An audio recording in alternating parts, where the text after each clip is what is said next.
Il est 19h, mesdames, messieurs, bonsoir et merci de votre présence. À la une, ce 26 mars, la semaine des mathématiques célébrée dans les établissements scolaires, comme ici à l'école Cavanistad à Mamoudzou. Les maths, une matière souvent compliquée pour les plus jeunes et vous le verrez, même avec les explications du recteur, ce n'est pas facile pour autant. Jusqu'à quand pourront-ils tenir sans véritable aide? Les bénévoles de l'association Gueule d'Amour, un seul refuge à Mayotte, crient leur désespoir entre vol et intrusion. L'association demande aujourd'hui un soutien du département, même à minima. La rubrique Dans ma commune ce soir nous emmène dans le chef-lieu Mamoudzou, centre administratif et économique qui concentre à lui seul toutes les problématiques de Mayotte. Autant dire que les chantiers sont nombreux pour la nouvelle mandature. On en parle avec Dinouraini Mkolo Mainti, le premier adjoint de la ville en charge de la propreté urbaine, l'eau, l'assainissement, les espaces verts et la santé publique. Voilà pour les titres. Bienvenue à tous. Les mathématiques, nous en faisons tous les jours sans forcément nous en rendre compte. Une discipline souvent mal aimée à l'école, compliquée disent les élèves, mais en s'amusant, la compréhension est-elle plus facile ? Pas si sûr, et on a pu le constater aujourd'hui dans le cadre de la semaine des mathématiques célébrée dans le premier degré. Direction l'école Cavanistad à Mamoudzou avec Kalatoumi Abdilhadi et Phare aussi. Lancer ses sacs lestés, faire du bibot ou encore jouer au défi de l'eau sous l'œil attentif du mathématicien Gilles Albou.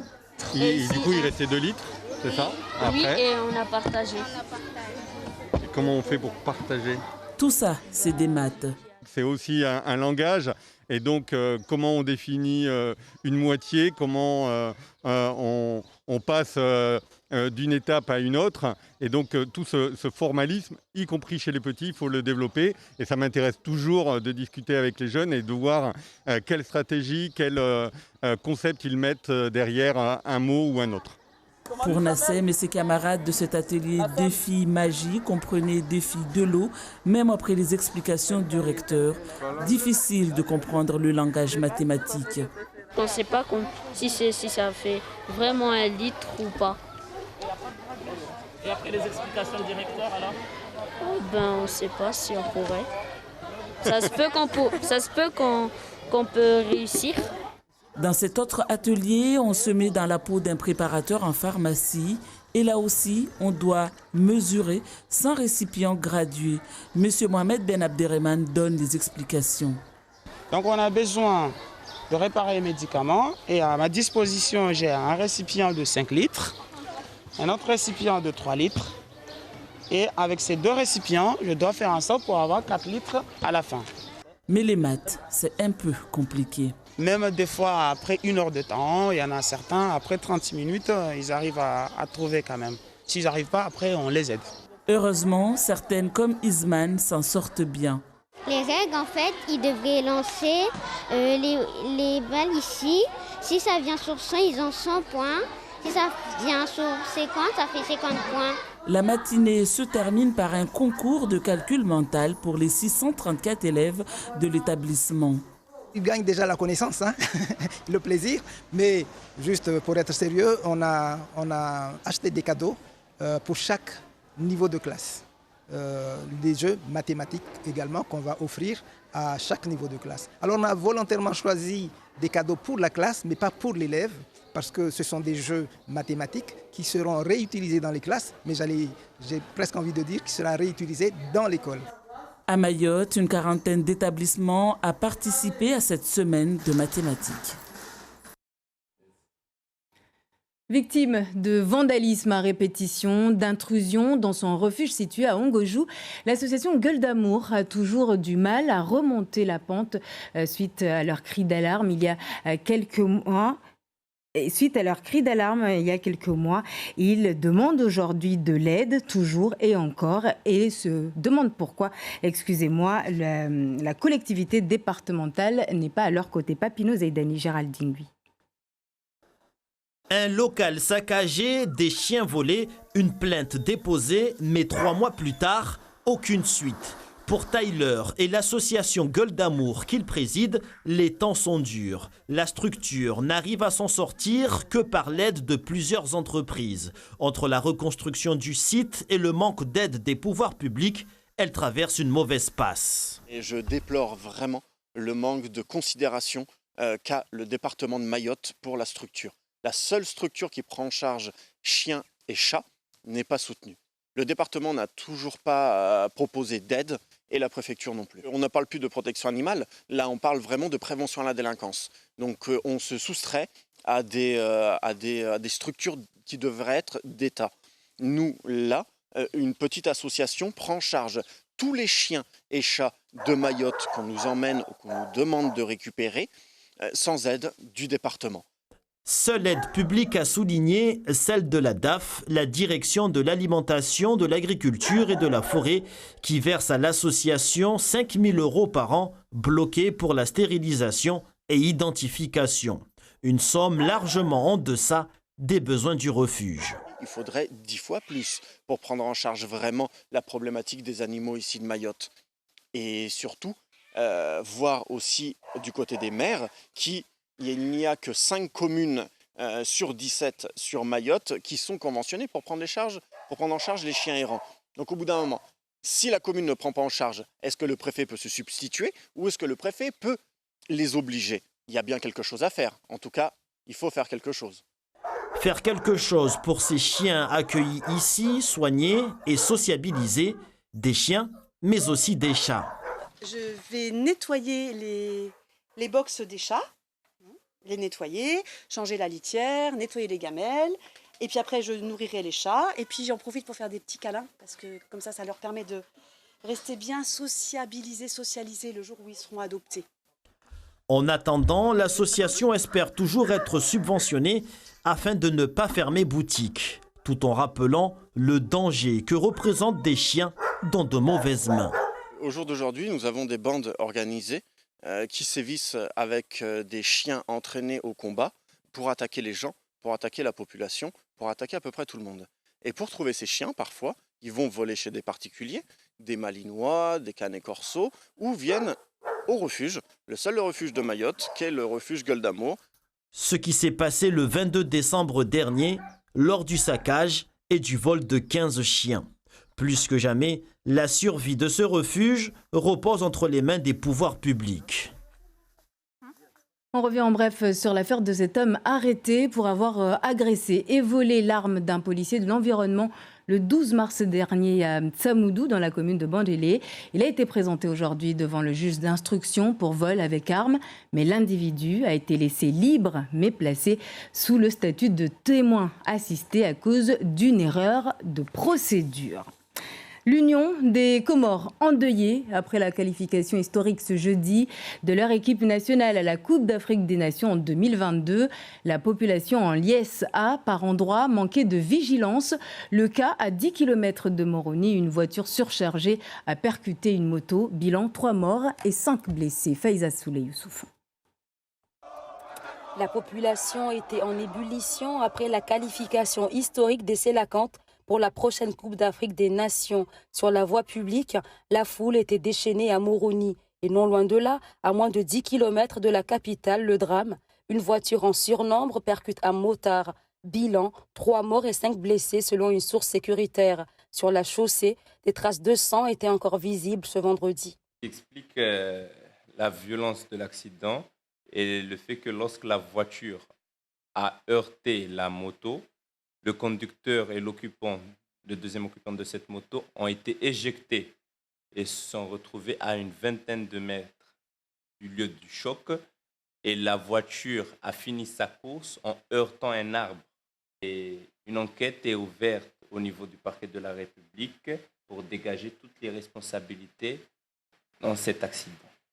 Une personne sur place s'empresse d'emmener dans sa voiture l'une des victimes pour la déposer à l'hôpital. Moi, j'ai suivi la moto derrière, du coup, j'ai vu la moto tomber par terre. Le temps que je suis allé voir la moto, j'ai vu le gars, le crâne est écrasé, quoi. Du coup, il saigne beaucoup. Et j'ai appelé vite fait à Cosé. Du coup, Cosé m'a dit que si j'ai une voiture, je ramène le gars jusqu'à le temps qu'il va venir. Mais malheureusement, le gars est mort dans ma voiture. Plusieurs accidents ont été enregistrés sur la route nationale numéro 2 depuis sa réfection il y a quelques mois. L'excès de vitesse en est la principale cause. La parole aux élus de Mamoudzou ce soir pour la rubrique « Dans ma commune ». Mamoudzou, plus de 70 000 habitants, un territoire qui s'étend de Kaweni à Vaïbé en passant par Passamenti et Tsunzu. Et la ville chef-lieu qui doit être la vitrine de Mayotte, voilà ce qu'elle ambitionne, qui se retrouve retrouvée... excusez-moi, vraiment aujourd'hui, j'ai un souci, excusez-moi vraiment. Donc la ville chef-lieu, qui se retrouve également à devoir affronter sur son seul territoire toutes les problématiques de l'île. Avec nous, ce premier adjoint, Dinourainim Kolomeinti. Bonsoir, merci monsieur d'être avec nous. Alors vous êtes en charge, entre autres, et en premier lieu, de la propreté urbaine à Mamoudzou. Une propreté qu'on ne retrouve malheureusement pas partout dans la commune, je ne vous l'apprends pas. Certains quartiers semblent même complètement oubliés. Et je ne parle même pas là du littoral de Mamoudzou où nous avons quelques mangroves noyées dans les détritus. Et quelle politique vous menez dans ce cadre précis ? Oui, bonsoir madame, bonsoir à Mayotte, bonsoir à la population de Mamoudzou. Je pense que Madame Généla Toumani, on ne voit pas la même chose quand on traverse Mamoudzou.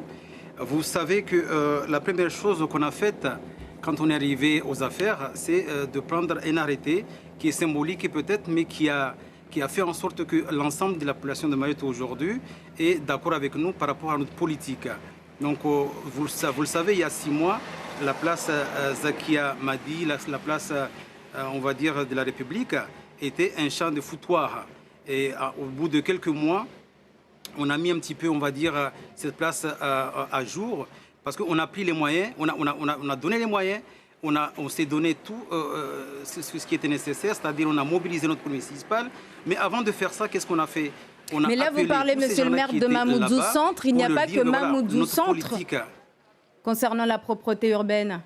Mais madame, on ne peut pas tout faire d'un seul coup. Ça nous a pas raté que ça fait que 6 mois qu'on est aux affaires aujourd'hui. Je crois que laissez-nous le temps de déployer notre politique, on va dire, de la propreté urbaine. Vous n'êtes pas sans savoir, puisque j'ai cru savoir que vous êtes un petit peu renseigné sur ça. On a carrément engagé on va dire un bureau d'études pour nous accompagner dans la propreté urbaine. Et je peux vous assurer qu'au bout d'1 an, on reviendra sur cette antenne pour vous montrer tout ce qu'on a fait. Donc en fait, je disais tout simplement que nous, on ne fait pas les choses d'une manière sauvage. Quand on a pris cette décision de faire un arrêté, c'est le premier arrêté qu'on a pris. C'est pour dire, voilà, la propreté urbaine, c'est la cause communale pendant 10 ans. C'est-à-dire, non seulement on s'engage, nous, aujourd'hui, mais on engage aussi la municipalité qui va venir dans 5 ans. Et ça, personne ne l'avait fait auparavant. Donc, vous ne pouvez pas dire aujourd'hui qu'on a échoué. D'ailleurs, on n'a pas échoué. Non, c'est pas ce que je dis. Vous dire que la plupart des gens qui nous trouvent dehors, ils nous disent bravo par rapport à ce que vous dites. Alors, la résorption aussi de l'habitat insalubre... Non, pas du tout. La résorption de l'habitat insalubre, monsieur le maire, ainsi que l'extension de la démolition de l'habitat illégal font aussi partie des demandes et attentes fortes de la population. On sait, et vous venez de le dire, en un mandat, on ne peut pas tout régler, mais où comptez-vous concentrer vos efforts pour commencer concernant cette question? Non seulement en un mandat, mais en 6 mois. Alors, en fait, vous savez qu'on a plusieurs projets actuellement en cours, notamment dans les villages qui sont nécessairement, on va dire, défavorisés. Quand on voit Kaweni, tous les projets NPRU, tous les RHI, que ce soit à Kaweni ou ailleurs dans la commune, hein. Donc on a pris des engagements. Il y a des projets qui étaient là, on est en train de le faire parce que dans cette mandature, on s'est dit quoi? On s'est dit une chose très simple, hein. On ne va pas faire la fine bouche, on a des projets qui sont là, on les accompagne, ces projets-là, et on met en place les nôtres aussi. Voilà, donc on a quand même des projets qui sont là et qu'il faut soutenir. Alors, tout Mayotte est à Mamoudzou pendant la journée pour le travail. Et l'une des solutions pour désengorger justement les axes routiers, c'était aussi ce fameux projet Caribus de la CADEMA. Où en est le projet maintenant que des dissensions sont apparues entre vous et vos collègues de Dembéni? Écoutez, comme vous le savez, ce projet-là est conduit par la CADEMA. Nous, aujourd'hui, la ville de Mamoudzou, bien sûr, on est à la CADEMA. Le maire a donné comme ordre de pouvoir accompagner la CADEMA tant qu'on peut tant que la décision ne sera pas prise d'une manière ou d'une autre de quitter cette structure. Donc on assiste à toutes les réunions, on va au conseil communautaire, donc ce n'est pas du tout un problème aujourd'hui. Tout ce qu'on peut faire à la mairie de Mamoudzou pour accompagner la CADEMA et les autres structures, on est preneur. Donc en fait, madame, laissez-moi juste vous dire que l'esprit qu'il y a dans cette mandature, vous savez, quand on est arrivé ici, on a trouvé qu'il n'y avait pas une cohésion on va dire, de règlement des affaires d'une manière très concrète. Alors moi, je vais vous dire qu'aujourd'hui, la mairie de Mamoudzou, la nouvelle municipalité en tout cas, et l'État et les autres institutions, on est en train de travailler ensemble. Et ce n'est que comme ça qu'on pourra amener des projets structurants pour cette commune. Vous savez que notre population est en danger, notre population est en souffrance, donc on se doit d'apporter les réponses nécessaires pour leur apporter, on va dire, leur confort dans leur vie quotidienne. C'est ce qu'on est en train de faire actuellement. Et justement, à votre arrivée à la tête de la commune, vous avez, et c'était là aussi une demande forte de la population, enlevé les vendeurs à la sauvette du chef-lieu. Où en est le projet d'embellissement du front de mer dans sa globalité, puisque vous ambitionnez de faire du chef-lieu la vitrine de Mayotte? Bien sûr, vous l'avez dit, mais vous savez que c'est un projet qui n'est pas piloté seulement par Mamoudzou. Il y a d'autres partenaires qui sont là.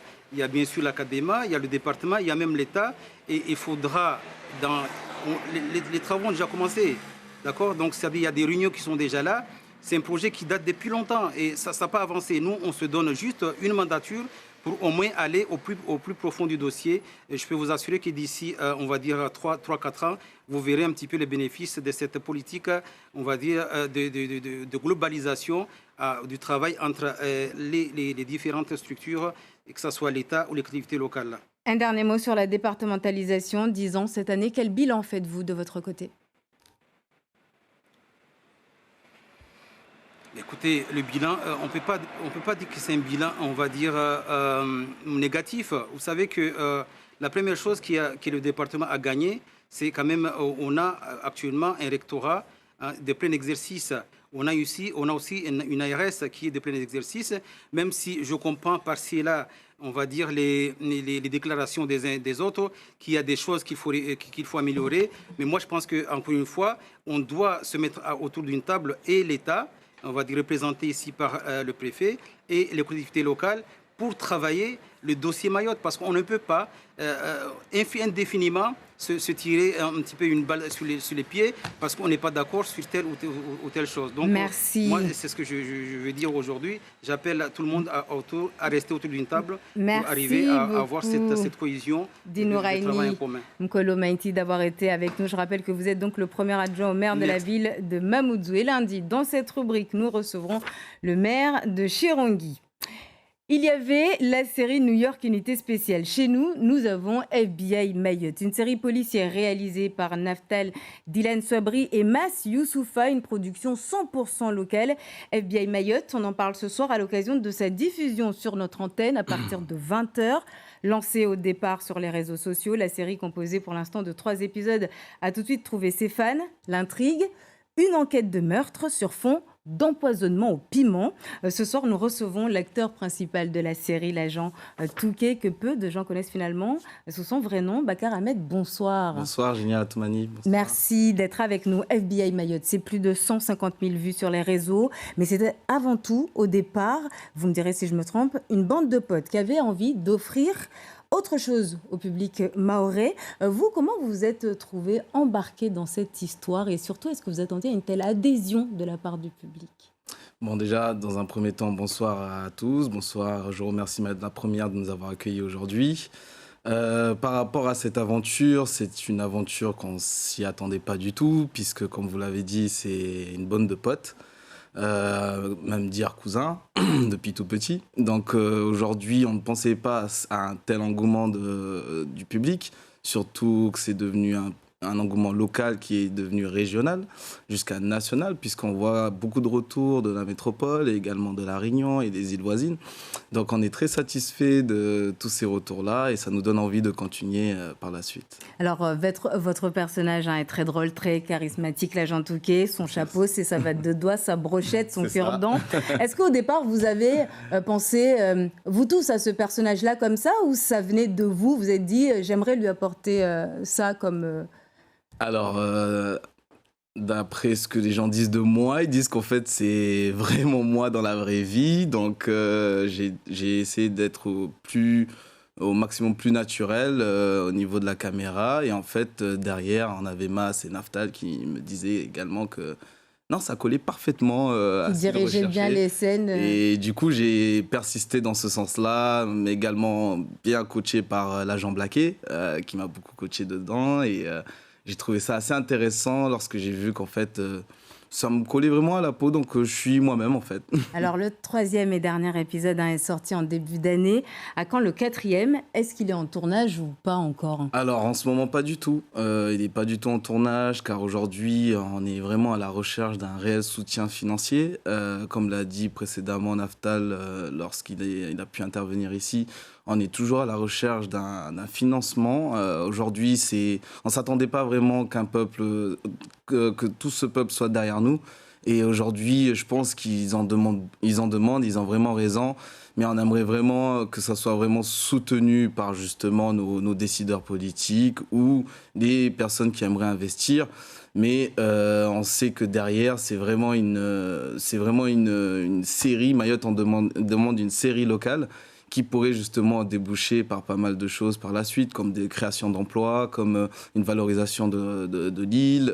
Et j'espère que vous serez entendu là-dessus. Yes, merci beaucoup, Bakar Ahmed, agent Touquet, d'avoir été avec nous dans ce journal, avant de vous retrouver donc à partir de 20h dans FBI Mayotte, épisode 1, 2 et 3, diffusé, je le rappelle, pour la première fois à la télévision. Fin de cette édition. Merci de votre attention. Dans un instant, la météo avec Chamima Fougerou. Je vous retrouve tout de suite après pour le journal en Morée. Très belle soirée à vous.